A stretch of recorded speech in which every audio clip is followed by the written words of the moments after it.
ಸಚಿವ ಮಿತ್ರರೇ,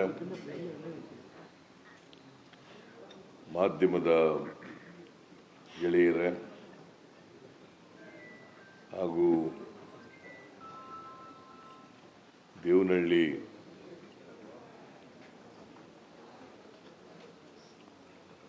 ತಾಲೂಕು ಚನ್ನರಾಯಪಟ್ಟಣ ಹೋಬಳಿ ಅಲ್ಲಿ ಕೈಗಾರಿಕಾ ಅಭಿವೃದ್ಧಿಗೆ ಜಮೀನನ್ನು ಸ್ವಾಧೀನಪಡಿಸಿಕೊಳ್ಳಲಿಕ್ಕೆ ನೋಟಿಫಿಕೇಶನ್ ಇಶ್ಯೂ ಮಾಡಿತ್ತು.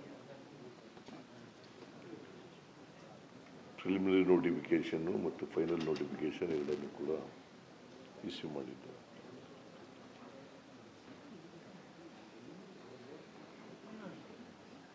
ರೈತರು ಮತ್ತು ಸಂಘಟನೆಗಳು, ಹೋರಾಟಗಾರರು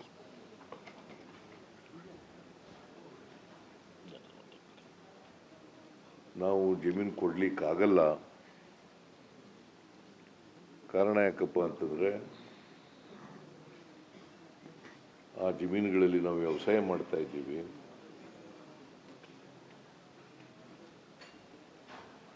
ವ್ಯವಸಾಯವೇ ನಮ್ಮ ಮುಖ್ಯ ಕಸುಬು.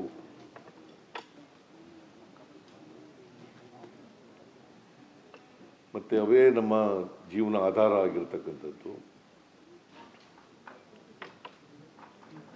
ಮತ್ತು ಬೆಂಗಳೂರಿಗೆ ಸಮೀಪ ಇರೋದ್ರಿಂದ, ಏರ್ಪೋರ್ಟ್ಗೆ ಸಮೀಪ ಇರೋದ್ರಿಂದ, ಮತ್ತು ಗ್ರೀನ್ ಬೆಲ್ಟ್ನಲ್ಲಿರೋದ್ರಿಂದ ಅವುಗಳನ್ನು ಸ್ವಾಧೀನಪಡಿಸ್ಕೊಳ್ಳೋಕೆ ಹೋಗಬೇಡಿ ಅಂತೇಳಿ ಅವರು ವಿರೋಧವನ್ನು ವ್ಯಕ್ತಪಡಿಸಿದರು, ಪ್ರತಿಭಟನೆಯನ್ನು ಕೂಡ ಮಾಡಿದರು. ಸರ್ಕಾರ ಅವ್ರ ಜೊತೆಯಲ್ಲಿ 5-6 ಸಭೆಗಳನ್ನು ಮಾಡಿದೆ. ರೈತರ ಜೊತೆ ಮಾಡಿದೆ, ಹೋರಾಟಗಾರರ ಜೊತೆ ಎಲ್ಲ ಸಭೆಗಳನ್ನು ಮಾಡಿದೆ. ಅವರ ಅಹವಾಲುಗಳನ್ನು ಕೇಳಿದ್ದೀವಿ, ಸರ್ಕಾರದ ಅಹವಾಲನ್ನು ಕೇಳಿದ್ದೀವಿ, ರೈತರ ಅಹವಾಲನ್ನು ಕೇಳಿದ್ದೀವಿ, ಹೋರಾಟಗಾರರ ಅಹವಾಲನ್ನು ಕೇಳಿದ್ದೀವಿ. ಅಲ್ಲಿ ಜನಪ್ರತಿನಿಧಿಯಾದಂಥ KH ಮುನಿಯಪ್ಪನವರ ಅಭಿಪ್ರಾಯವನ್ನು ಕೂಡ ಪಡ್ಕೊಂಡಿದ್ದೀವಿ. KH ಮುನಿಯಪ್ಪನವರು ಕೂಡ ರೈತರ ಪರನೇ ವಾದ ಮಾಡ್ತಾ ಇದ್ರು.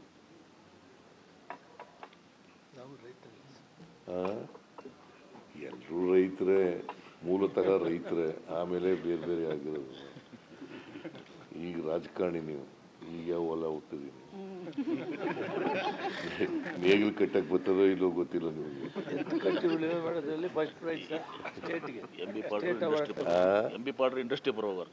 ಇಂಡಸ್ಟ್ರಿ ಅವ್ರ ಇಂಡಸ್ಟ್ರಿ ಮಿನಿಸ್ಟರ್ ಅಷ್ಟೇ.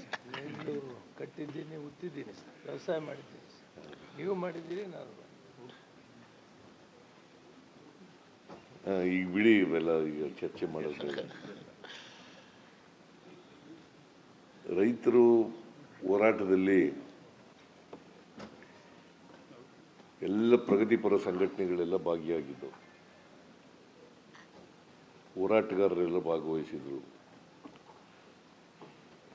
ರೈತ ಸಂಘದವರು, ಕಮ್ಯುನಿಸ್ಟ್ ಪಾರ್ಟಿಯವರು, ಸಾಹಿತಿಗಳು, ಆಮೇಲೆ ಕಲಾವಿದರು, ರೈತ ಸಂಘಟನೆಗಳು,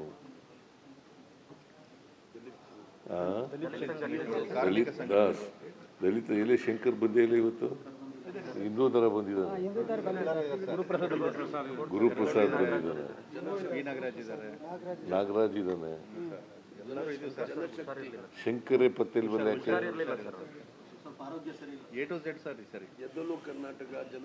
ಆಮೇಲೆ ಎದ್ದೇಳು ಕರ್ನಾಟಕ ಜನಶಕ್ತಿ. ಭಾಳ ಈ ಸಾರಿ ಇದು ಒಂದು ವಿಶಿಷ್ಟವಾದಂಥ ಹೋರಾಟ, ಒಂಥರ ಐತಿಹಾಸಿಕವಾದಂಥ ಹೋರಾಟ ಅಂತ ಕರೆದರೆ ತಪ್ಪಾಗಲಾರದು. ಈ ಹೋರಾಟವನ್ನು ಮಾಡಿದ್ದಾರೆ. ಅದಕ್ಕೆ ಸರ್ಕಾರ ಸಾಧಕ ಬಾಧಕಗಳನ್ನು ಚರ್ಚೆ ಮಾಡಿ, ಇವರೆಲ್ಲರ ಜೊತೆಲೂ ಕೂಡ ಚರ್ಚೆ ಮಾಡಿ ಒಂದು ತೀರ್ಮಾನಕ್ಕೆ ಬಂದಿದ್ದೀವಿ. ಕಳೆದ ಮೀಟಿಂಗು ಇಲ್ಲಿ ಇದೇ ಜಾಗದಲ್ಲಿ ನಡೀತು. ಈ ಜಾಗದಲ್ಲಿ ನಡೆದಾಗ ನಮಗೆ 10 ದಿನ ಸಮಯ ಬೇಕು. 10 ದಿನ ಆದಮೇಲೆ ಮತ್ತೆ ಭೇಟಿ ಮಾಡೋಣ ಅಂತ ಹೇಳಿದ್ದೆ. ಹಾಗಾಗಿ ಇವತ್ತು ಭೇಟಿಯಾಗಿದ್ದೀವಿ. ವಿರೋಧ ಪಕ್ಷದಲ್ಲಿದ್ದಾಗ ಸುಮ್ಮನೆ ಇರ್ರಿ. ಮಾತಾಡ್ಕೊಂಡಿದ್ದೀವಿ.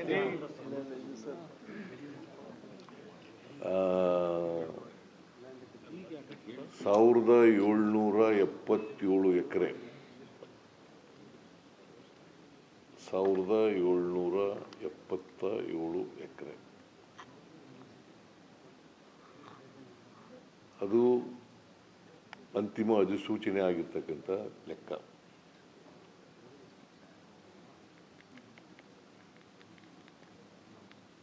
ನಾವು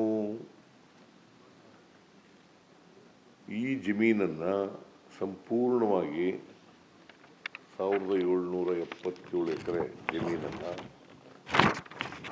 ಅದಕ್ಕೆ ನೋಟಿಫಿಕೇಶನ್ ಏನು ಹೊರಡಿಸಿದ್ದು, ಅಂತಿಮ ನೋಟಿಫಿಕೇಶನ್ ಏನು ಹೊರಡಿಸಿದ್ದು ಸ್ವಾಧೀನಕ್ಕೆ, ಅದನ್ನು ಸಂಪೂರ್ಣವಾಗಿ ಕೈ ಬಿಟ್ಟಿದ್ದೇವೆ.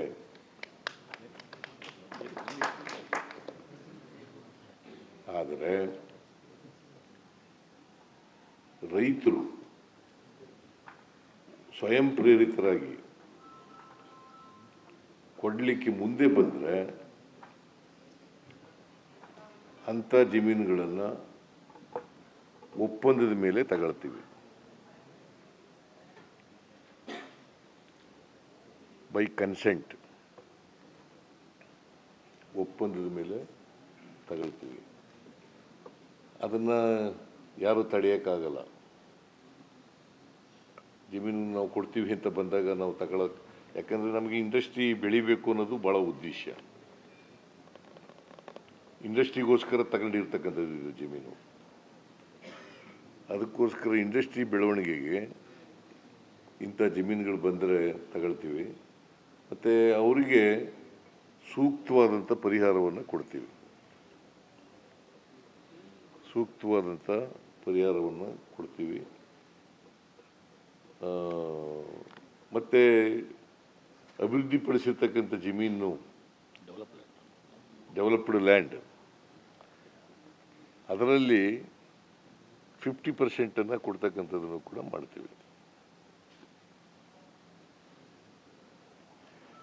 ಯಾರು ಕೊಡಲಿಕ್ಕೆ ಒಪ್ಪಲ್ಲ ಅವ್ರ ಜಮೀನುಗಳನ್ನ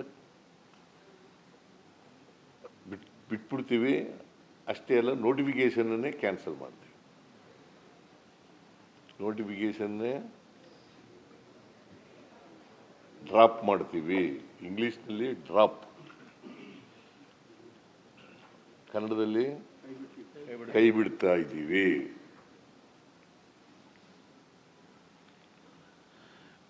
ಸೊ ಇದು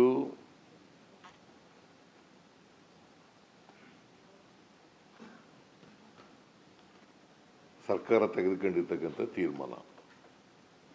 ಅದನ್ನು ರೈತರಿಗೂ, ರೈತ ಪ್ರತಿನಿಧಿಗಳಿಗೂ ತಿಳಿಸಿದ್ದೇನೆ. ಅವರು ಕೂಡ ಸ್ವಾಗತ ಮಾಡಿದ್ದಾರೆ. ಹೋರಾಟಗಾರರು ಸ್ವಾಗತ ಮಾಡಿದ್ದಾರೆ, ರೈತರು ಸ್ವಾಗತ ಮಾಡಿದ್ದಾರೆ, ಎಲ್ಲ ಸಂಘಟನೆಗಳು ಕೂಡ ಸ್ವಾಗತ ಮಾಡಿದ್ದಾರೆ.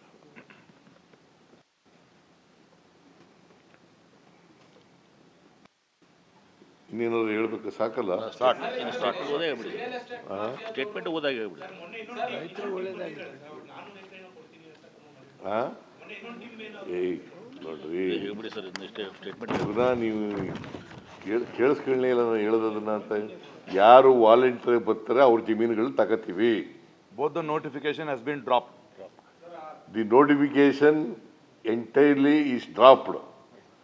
Those who want to give lands to the government for the development of the industry, we will take such lands. With consent. With consent. ಇದಕ್ಕೆ ಮಾತ್ರ ಸೀಮಿತವಾಗಿ, ದೇವನಹಳ್ಳಿಗೆ ಮಾತ್ರ ಸೀಮಿತವಾಗಿ,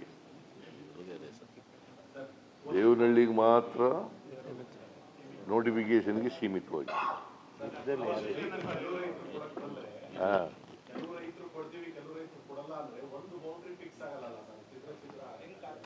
ನಾವು ನೋಡ್ತೀವ್ರಿ, ನಾವು ಎಲ್ಲ ಈಗಲೇ ಹೇಳ್ಬಿಡ್ಲ, ಒಂದು ಬೌಂಡ್ರಿ ಬರ್ತದ, ಅರ್ಧ ಬೌಂಡ್ರಿ ಬರ್ತದ, ಮಧ್ಯೆ ಬರ್ತದ ಅಂತ ಈಗಲೇ ಹೇಳಲ್ಲ. ಯಾರು ರೈತರು ಮುಂದೆ ಬರ್ತಾರೆ ಅವ್ರ ಜಮೀನು ತಗತ್ತೀವಿ.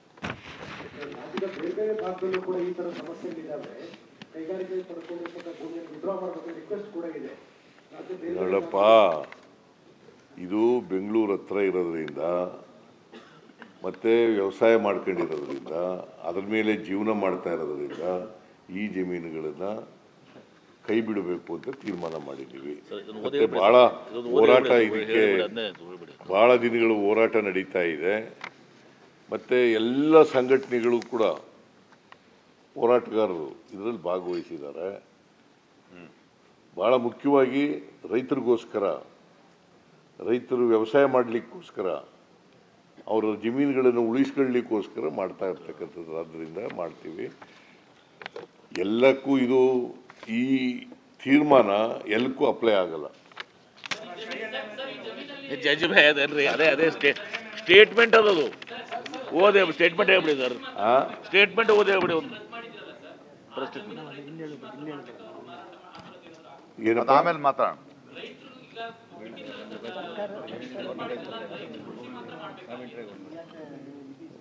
ಏನು ಅವ್ರು ಕೇಳ್ತಾ ಇರೋದು ಕೃಷಿ ಮಾಡಕ್ಕಲ್ವಾ?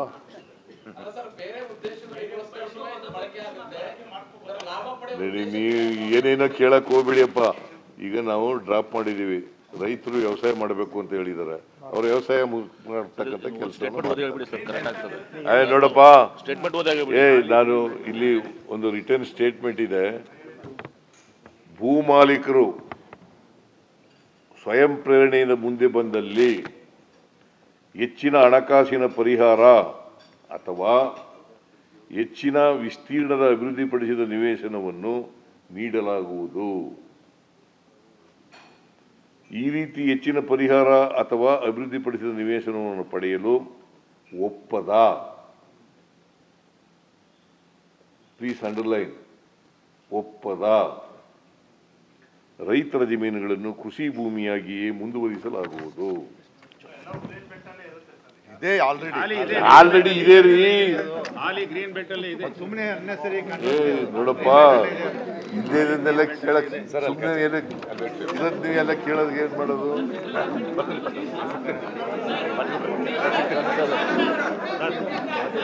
ಬರ್ತೀನಿ ಅಣ್ಣ. ಓಕೆ, ತುಂಬ ಥ್ಯಾಂಕ್ಸು. ನಾವು ವಾದ ಮಾಡ್ತಾ ಇದ್ದೆ, ಭಾಳಷ್ಟು ಜನ ಬಿಡಲ್ಲ ಅಂತಿದ್ರು, ನಮ್ಮ ಮುಖ್ಯಮಂತ್ರಿಗಳು ಬಿಡ್ತಾರೆ ಅಂತ ಚಾಲೆಂಜ್ ಮಾಡಿದ್ದೆ. ಸದ್ಯ ಗೆದ್ದೆ ನಾನು, ಭಾಳ ಜನ ಗೆದ್ದೆ. ನೋಡಿದ್ರೆ ಇದರಿಂದ ಬಂದಿದ್ದ ಇವ್ರ ಜೊತೆ. ಅವರೆಲ್ಲ ಜೊತೆಗೆ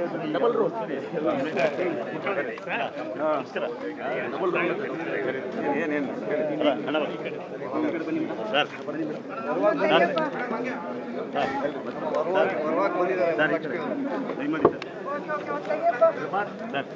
ತೆಗೆಯ ಒಂದು